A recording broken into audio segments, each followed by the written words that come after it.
White হাউসের নবনির্মিত Lincoln bathroom উন্মোচন করেছেন মার্কিন প্রেসিডেন্ট ডোনাল্ড ট্রাম্প। তিনি একে বর্ণনা করেছেন উচ্চমানের স্ট্যাচুয়ারি মার্বেল ও মিরর ফিনিশ নকশার অসাধারণ সৌন্দর্য হিসেবে। এটি হোয়াইট হাউসের চলমান পুনর্গঠন কার্যক্রমের অংশ বলে জানিয়েছেন ট্রাম্প।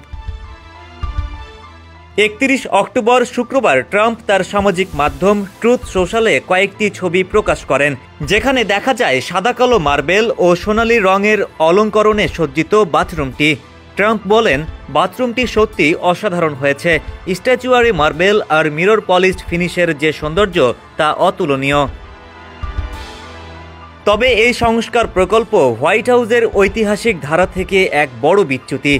লিঙ্কন বাথরুম, যা লিঙ্কন বেডরুমের সঙ্গে সংযুক্ত, দীর্ঘদিন ধরে ঐতিহ্যবাহী অবস্থাতে সংরক্ষিত ছিল। এমনকি অতীতের বড় সংস্কারগুলোর সময়ও এই অংশটি অপরিবর্তিত রাখা হয়েছিল।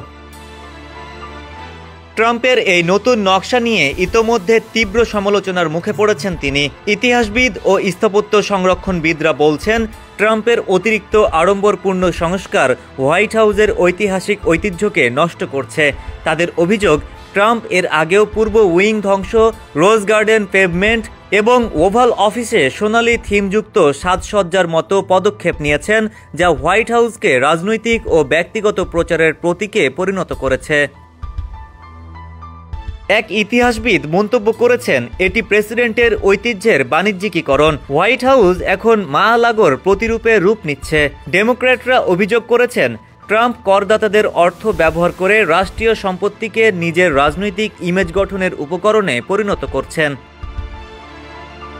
এই উন্মোচনের কয়েক সপ্তাহ আগে ট্রাম্প প্রশাসন পূর্ব উইং ধ্বংসের নির্দেশ দেয়।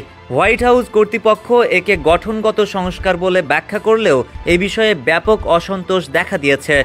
রিপাবলিকান ও ডেমোক্র্যাট উভয় পক্ষই প্রকল্পটির উদ্দেশ্য ও অর্থায়ন নিয়ে স্বচ্ছতা দাবি করেছে।